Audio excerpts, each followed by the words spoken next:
Green Hill high अपनी भव्य library के लिए प्रसिद्ध था, जिसमें दुर्लभ किताबें और प्राचीन पांडुलिपियां थीं। ये स्कूल का गर्व था। लेकिन एक सोमवार की सुबह जब लाइब्रेरी की मुख्य तिजोरी, जिसमें सबसे अनमोल संग्रह रखा गया था, रहस्यमय ढंग से बंद हो गया और अफरा तफरी मच गई। स्थिति तब और गंभीर हो गया जब लाइब्रेरियन श्री अरविंद की मेज पर एक अजीब सा नोट मिला। अतीत को खोलने के लिए वर्तमान का अनुसरण करें। उत्तर आपके सीखे हुए पैटर्न में छिपा है।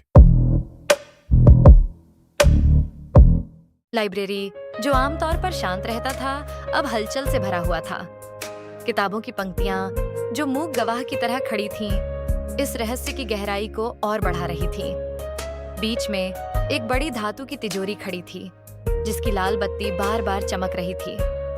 लाइब्रेरियन अरविंद परेशान होकर तिजोरी के पास चहलकदमी कर रहे थे, जबकि हेडमिस्ट्रेस श्रीमती डिसूजा ने मदद के लिए कॉल किया। लेकिन जब लॉक एक्सपर्ट ने कहा कि इसे केवल कोड हल करके खोला जा सकता है, तब परेशानी और बढ़ गई। वहीं मीरा भी खड़ी थी। वो 8वीं क्लास की छात्रा थी। मीरा को पहेलियां सुलझाने और बारीक चीजों को नोटिस करने का शौक था। श्रीमती डिसूजा ने जैसे ही मीरा को देखा, अपने पास बुलाया।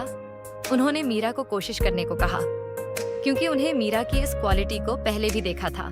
मीरा ने अपनी जांच लाइब्रेरी से शुरू की। उसे किताबों की कुछ पंक्तियां अव्यवस्थित लगीं, जिनमें कुछ किताबें आधी बाहर निकली हुई थीं। ध्यान से देखने पर उसने पाया कि ये किताबें 4 अलग-अलग विषयों से जुड़ी थीं। Mathematics, physics, history, biology.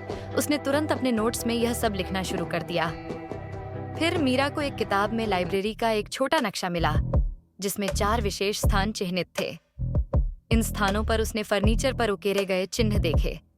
गणित सेक्शन में एक त्रिभुज, इतिहास सेक्शन में एक घूमता हुआ पहिया, जीव विज्ञान क्षेत्र में एक डीएनए हेलिक्स, भौतिकी की मेज पर एक गिरता हुआ सेब। जैसे ही मीरा ने प्रगति करना शुरू किया, उसने 2 वरिष्ठ छात्रों को फुसफुसाते हुए सुना।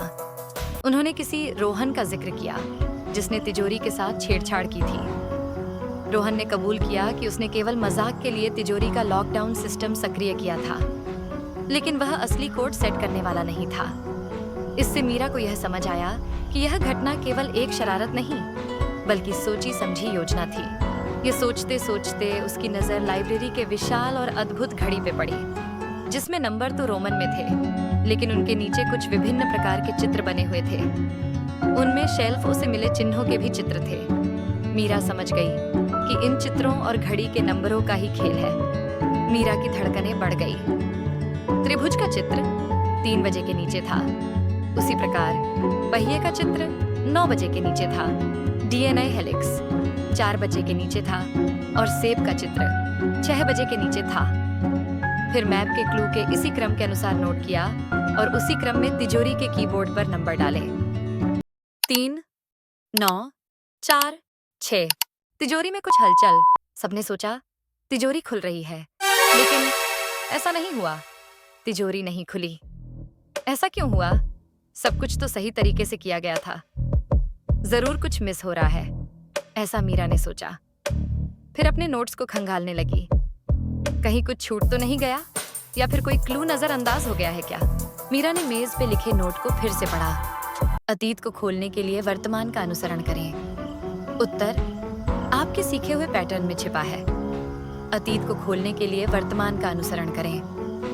उसके चेहरे पर एक मुस्कान आ गई। नंबर तो सही है, लेकिन सीक्वेंस सही नहीं था। असली सीक्वेंस का राज कहीं और था। उसके डायरी के नोट में जब वो हर सब्जेक्ट वाले रैक को देख रही थी, कुछ नंबर्स किताबों के रियज पर लिखे हुए थे। हिस्ट्री वाले में 1947, मैथमेटिक्स वाले में 3.14, बायोलॉजी वाले में 46, फिजिक्स वाले में 9.8। पहले तो कुछ खास नहीं दिखा था, लेकिन मीरा ने इसे जब अपनी पढ़ाई से जोड़ा तो पाया ये नंबर उनके विषयों की महत्वपूर्ण माइलस्टोन है। 3.14 गणित में पाई का मान है। 1947 भारत की आजादी का साल है। 46 मानव डीएनए हेलिक्स की संख्या है। 9.8 गुरुत्वाकर्षण का त्वरण, और जब नंबरों को उनके ऐतिहासिक महत्व के अनुसार क्रमबद्ध किया, 9.8 गुरुत्वाकर्षण का पता 1600 के दशक में लगा, अर्थात 6, 3.14 पाई का मान प्राचीन यूनानियों द्वारा प्रयोग हुआ, अर्थात 3। भारत की स्वतंत्रता 1947, अर्थात 9। डीएनए हेलिक्स की खोज 1953 में हुई, अर्थात 4।